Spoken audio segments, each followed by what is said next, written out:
time. It is time to brew your best beer. The 2015 Sjporr Challenge is brought to you by the Grainbill Homebrew Supply, located in Red Lion, Pennsylvania. All right, guys, number 3 today. Change shirts, whatever that matters. Can you do that? Wardrobe change. I'm the host of the show.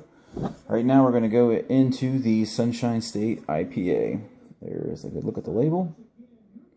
Probably not the best look, but it is contestant 53B-227-666. And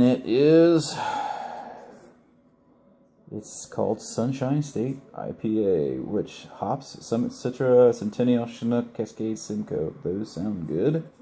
2-row, Crystal 20, Unique Wheat, and Carapils. The local ingredient is the Florida grapefruit. So look forward to this one. You guys have tried grapefruit sculpin? It's a pretty good combination. Hopefully this is just as good. This smells like an IPA.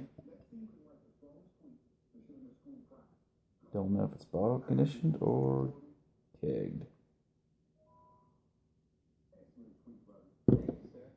There's a little bit of stuff at the bottom, so it could be, I'd say it's probably bottle conditioned, and I fucked up the clarity. Not a big deal. It's got a good nose on it. It's got a citrusy nose on it. So the head, it's got a little bit of a head, but I tried to pour gently, so I messed that up. I'll take that one. Lacing, it's got some decent lacing. That's pretty nice lacing. Legs, it's got a little bit of legs. Not much. I don't know what the ABV on this is. So I'd probably say it's probably not going to have a whole lot of legs. It's probably not that big of a beer. So let's see here. Smells pretty citrusy. That's my power alley. I love citrus hops, citrusy flavored beers. I love that grapefruit sculpin. That was pretty good, but I'm not going to pay $13 for a 6-pack in Ohio.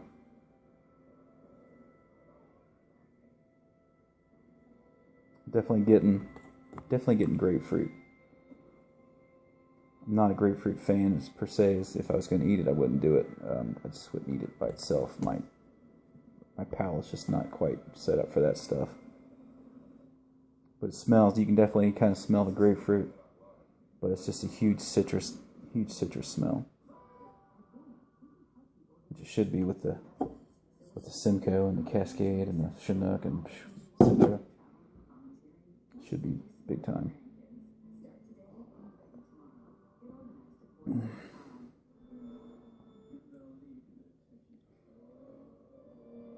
It's definitely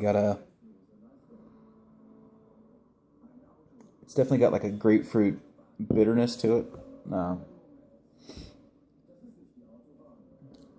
You can definitely taste that. To me, it'd be like just eating the grapefruit by itself without putting any salt or any sugar on it to change the flavor. But that kind of sweet but bitter all together at the same time, which in an IPA is awesome. It's good. It's good stuff. Yeah, it's right there.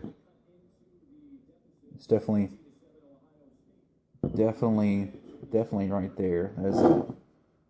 It's a lot of grapefruit there, but not a bad thing at all. It's a good thing. It's aggressive in an IPA like that. Yeah, I like it. I prefer it that way. It's something that you've got in your mouth that's going to be just bite you right now. There's some malt.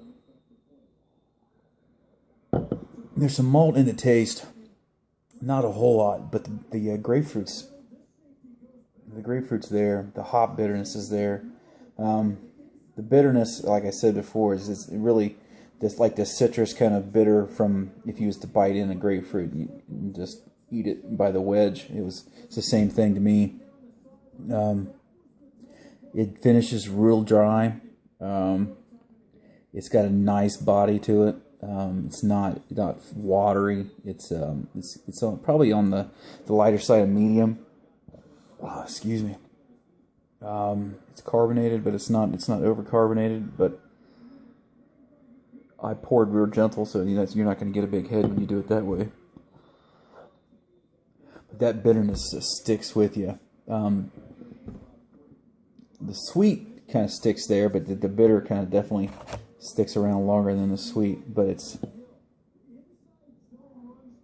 I think it's a well done IPA. I'd be interested to get a grapefruit sculpin and sit down and kind of take a taste between the two of them and kind of compare. The grapefruit sculpin to me, I mean, I don't mean to get off subject, but sculpin beers, they always seem like there's hardly any malt to them, and it's all hop, which I don't know why, I can't get that. I can't achieve those results with my system. Maybe it's just the water content, and I need to change my water chemistry to a point so it's closer to, say, San Diego or whatever, West Coast style. But this has got a little bit of body, a little bit of malt character to it. You're not really getting it in the smell, but you get it in the taste.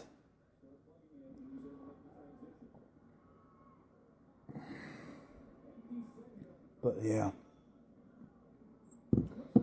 that's a good one. I do like it.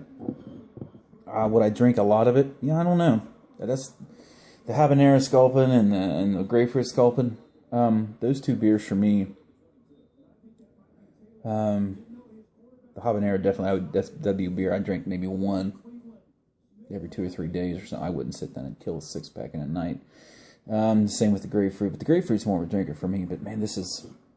And I don't want to compare these two beers because that's not fair comparing, professional to a home brewer. Even if this is a clone or a takeoff of, I don't know. It's just my train of thought. I've had that beer a few times, and I can still remember what it tastes like. And this beer's really good. But yeah, maybe a little too much grapefruit for me, but I say that at the same time, but I want to drink more. It's not, I want to say overpowering, but it's very powerful. That the grapefruit kind of taste, the smell, it's definitely there. I'm digging the beer. I don't think I'd drink a lot of it. Probably, it wouldn't be hard for me to drink one a night, maybe, or I don't think I'd sit down and drink a 6-pack. No, it's good. I'm digging it, and I just, I think, for me, I'd like to maybe tweak it a little bit more, but I would think that grapefruit would be a hard thing to put into a beer. Try to infuse the flavors and balance everything out. I was kind of hoping to get a little bit more wheat out of this, but I think this is just the hops and the grapefruit is just so overpowering all this stuff. But I think I'm going to call it a day, guys, on this one. Finish my notes, put this one in the old computer, and carry on. Cheers, guys. Good beers.